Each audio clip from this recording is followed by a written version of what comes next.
This is the official welcome to Dad's 85th birthday, and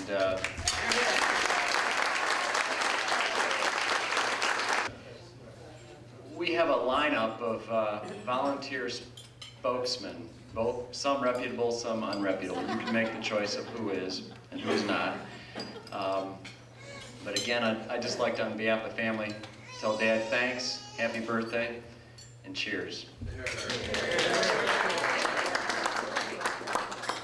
So I think if I was to describe life with Dad, really, it would be mostly about life in the outdoors. Really, when I think of all the things that he taught me about hunting and fishing and skiing and tennis and golf and all the lifetime sports that he used to talk to us about before I even knew what the meaning of the term was. But I think I learned to ski with Dad in the backyard at the age of 2. I was just under the age of 2 in January before my birthday in February. And we've got some old Super 8 home movies of that, and my sister and I out there and watching. She was just a toddler. And so, that started, life in the outdoors and on skis, freezing out there on the rope tow and my hands and feet. And then as I got older, of course, where Dad chose to live was in a huge open wilderness area. Our nearest neighbors were 4 miles away probably, and all of the land was ours around a huge swamp and a beautiful trout stream that, of course, when you grow up in that kind of circumstance, you completely take that for granted. Now that I live in Seattle, and I look back at that as probably the most idyllic sort of situation that one could probably grow up in. But he taught me how to tap trees and make maple syrup, and we'd cook it down and still make the best maple syrup I ever have tasted. When I got a little older, he taught me how to fly fish. We had a little putting green on the front lawn, and that was a place where the grass was short enough that it didn't catch the line and the leader up. And that's led to a lifelong, lifelong involvement in fly fishing. I fished all over the world, in salt water and fresh water, Iceland, Russia, Chile, Argentina, all kinds of places. And so that I don't really even remember learning how to cast a fly. That was how young I was. It was a great privilege is a great privilege to look back at that.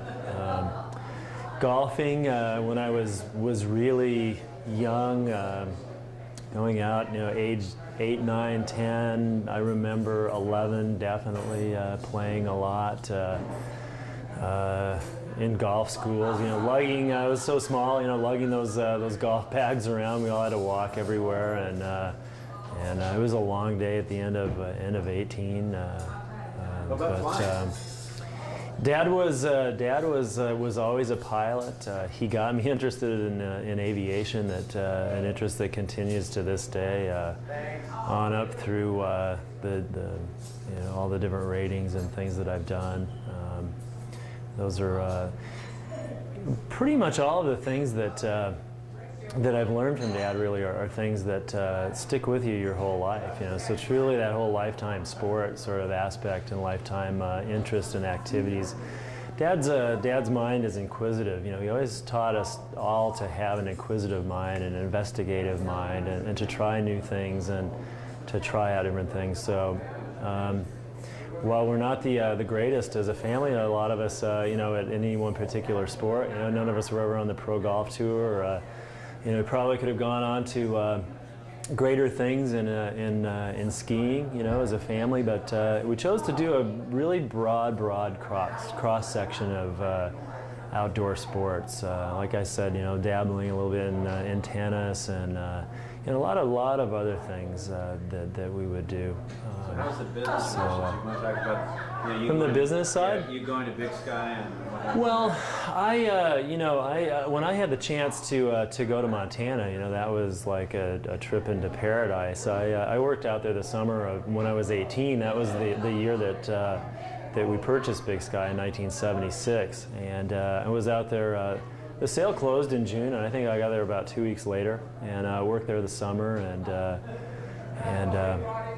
it was a lot of fun. We partied quite a bit, I remember, and enjoyed the drinking age situation at that time in Montana, and it was fun. And also, again, tremendous, incredible place to be in the outdoors. When I first got there, I thought I probably would be there for a year or something like that. I didn't know, and I ended up being there 19 years, and really never came back east during my time. Dad, his theory was that the skiers were going west from Michigan, so we followed them westward, and once you headquarter yourself out west, you find there's all sorts of opportunities there. So when we got into Brighton, negotiated that, which I was able to handle. I was 28 years old, fairly young guy. To be able to talk an old line Salt Lake family into selling their resort to some kid, who was going to run the day-to-day operations of it, really. So from Montana. But we've developed a great relationship with the Doyle family. Those guys are absolutely incredible to work with. It's been a total pleasure. And of course, Brighton's done incredibly well. And of course this year, 2002, this winter, coming with the Olympic Games there. No events are at Brighton, but it'll be a great thing for the state, for the sport in Utah. Utah needs a lift. It's causing all sorts of things to happen. The great interconnect with Alta and Snowbird for the first time this year. Lots of things happening in anticipation of that. And then, continuing, Dad taught me anyway to be a pretty aggressive person in business, to not be afraid of taking on new things. And so we talked for years and years to the board and ownership of Crystal Mountain in Seattle, in Washington. And we're able to finally, from 1983 to 1997, a period of about 14 or 15 years, talking to the board and calling them every year, we successfully were able to buy that area. And I was ready for a change personally, and wanted to get back to a little bit more of a more populated area. So I jumped at the chance to move to Seattle, and we're making that go. And the acquisition. How's it going? Crystal's doing very well. It's we had a bad winter last year, the winter of '99-2000. But you pick up, and one thing that's great about the company is we've got so much diversity as far as geography. You can't really have too bad a winter in all places at once. So far, that will happen someday. And the latest one is Cyprus. What's going on? In Cyprus and Vancouver, it's about 25 minutes from downtown, from 2 million people. A great facility and a provincial park on the way to Whistler. It's going to be fun there, actually, because the area has so much potential. It's needs to be rebuilt, and turned into a gem, and it just needs to be polished a lot, and a lot of capital improvements and investment needs to go into it. And it'll take quite a while, but it'll immediately show great results. But I don't know, whatever Dad imparted on that. He used to tell me that I should be careful about working too hard, that I should take more time off to come back home and to do more fishing. And he would, and I'm sure I'm going to come to regret this someday. He would call me and say, let's go fish somewhere, and I'd say I'm too busy to do it, and I wouldn't go. And those are things that you really better take stock of. But when you're young, you don't think that way. But he was telling me to already it was time to kind of slow down. But at the same time, he put the energy bug in me, and to make things go and to improve yourself and the company as well. So both things are a little bit in conflict.